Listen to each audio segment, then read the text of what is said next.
distinct privilege to welcome Deshpande. He is the chairman of the Sparta Group. But that's an understatement. Desh is an entrepreneur's entrepreneur. He is one of the first Indian Americans to have taken two huge companies public, Cascade Communications and Sycamore Networks. He's also the chairman of the recently phenomenal company A1. Desh, truly a pleasure to welcome you. Thank you. There are so many lessons to be learned from you, Desh. Entrepreneurs everywhere look up to you, not only for lessons but for admiration. That how does Desh, in the face of such insurmountable successes, express such utter humility? That's a lesson we want to learn, but we'll talk about towards the end, I think. Okay. We'll start asking you the challenges for entrepreneurs, regardless of whether you are a late stage, early stage, are similar, but it depends on what stage you are at. So if I were to ask you a two-pronged question, one is if you take the example of bigger companies and the challenge that they face in today's scenario versus entrepreneurs who are starting out and their challenges. Right. So, I think the business is always challenging, and it's particularly challenging right now because of this global economy. I think things are shifting dramatically, and in a lot of ways, the global companies now are competing with countries as opposed to companies. When China and Korea have such aggressive strategies of dominating industries, it's a new game, and you have to be that much more innovative and that much more creative in terms of bringing value that they cannot bring to the marketplace, which becomes challenging. So I think business in some ways has always been challenging, but also the number of opportunities is huge. I think the world is going to change dramatically over the next 20 years. And as you know, every change is led by an entrepreneur. So there's going to be no lack of entrepreneurial opportunities. But it's a tough game, but it's always been a tough game. I want to throw in a policy question here, since you are on the advisory council of the president of the US.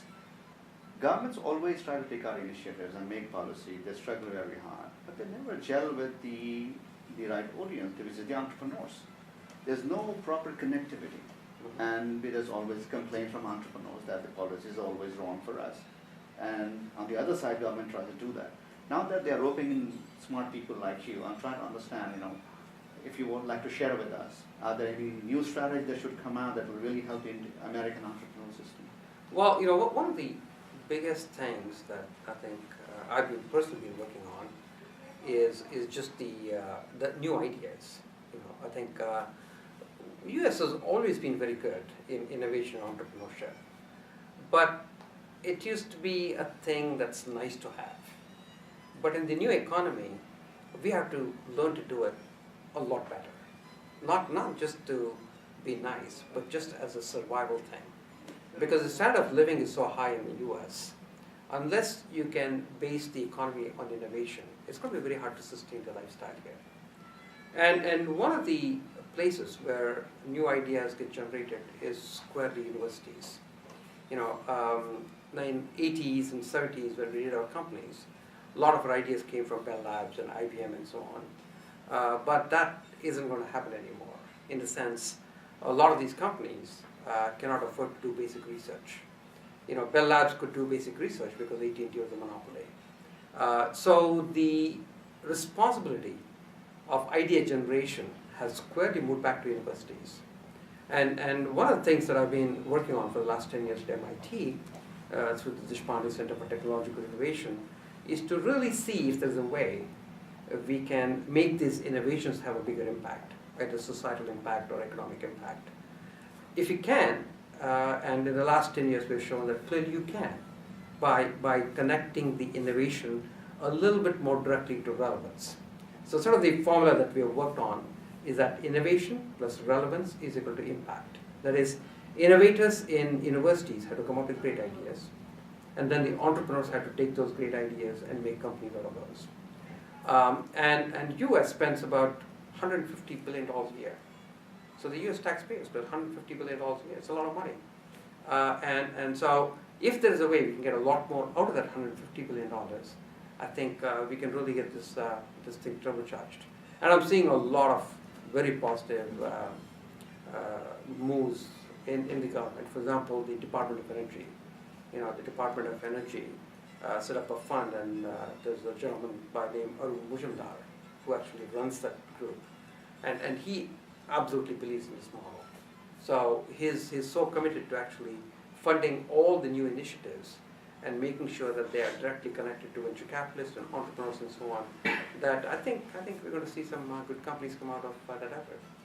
When you look at the education model, we always are trying to compare ourselves, or catch up to rather, it's very ironical, to Indians and the Chinese. They have become the new boogeymen for American kids. You know, study otherwise the Indians are coming. The K2 high school is where I think really lagging behind. But the universities are still phenomenal. It's out of this world. How do you, this is a sort of a dichotomy if you look at it. How can it be that here it is, you know, basic education at the school level is, you know, so far behind compared to the developing in the developed world, but universities are still doing so well? Well, you know, I think it's the best thing that US has going is the freedom of thought. You know, people are really creative, they really understand things, and they're not forced to memorize things and just spit out the answers, right?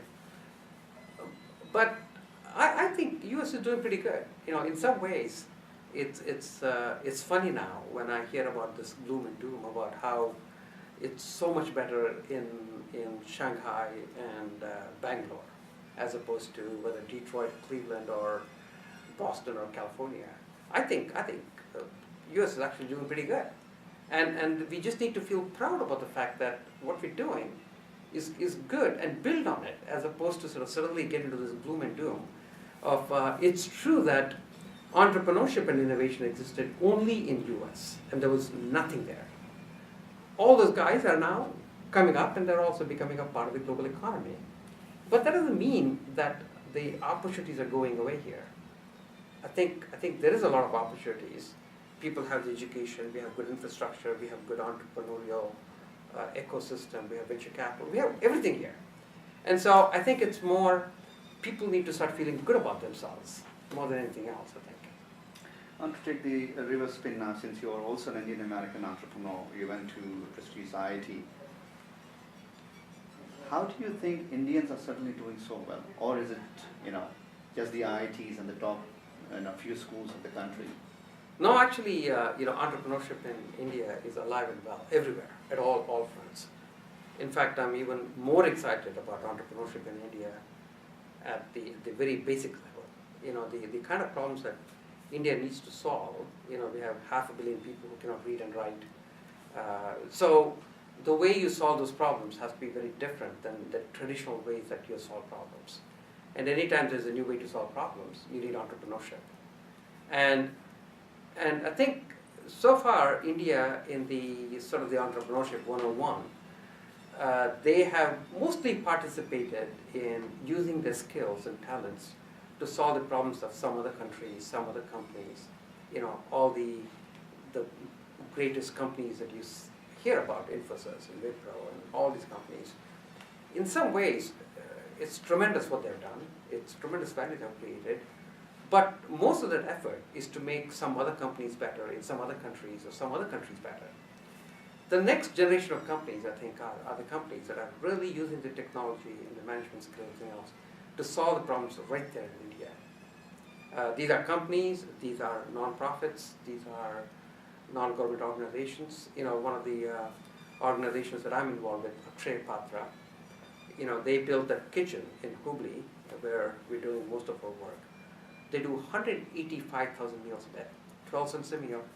They use the best supply chain, best procurement, best engineering, ISO 9001. So you certainly have the best practices in the world being applied to the kind of problems that exist there. So India has two issues. One is huge numbers. Everything has to be in big numbers, very low affordability. And that's the necessity that creates that mother of invention. Not that these things did not exist, let's say, when I left India in '73. But in addition to these necessities, what India has today is, number one, the confidence. The young people there are very, very confident. They have access to technology. they have access to management skills, and then they have access to capital. And because they've already done these bigger companies and so on, they're not scared of scale and numbers. So I think it's very exciting to see how we can apply all these modern things to actually alleviate poverty or create opportunities for these billions of people. And so this particular organization now, in the last 5-6 years since they started scaling, they're at 1.3 million meals a day. You know, it's 12 cents a meal, $30 to feed a kid for the whole year. And so, and there's several organizations like this in India. And I think this new entrepreneurial strength is a real hope for the world. Not only just the struggling parts of the world, whether it's Africa or South America, but even in US. Even in US, you know, the globalization, I think, the top 5% of the population is going to do extraordinarily well. But the bottom 20-30% of the population still has to figure out what role they're going to play in the global economy. And I think coming up with new ways to look at their problems and come up with solutions and scale them, I think it's something that India is going to be known for the next 10 years.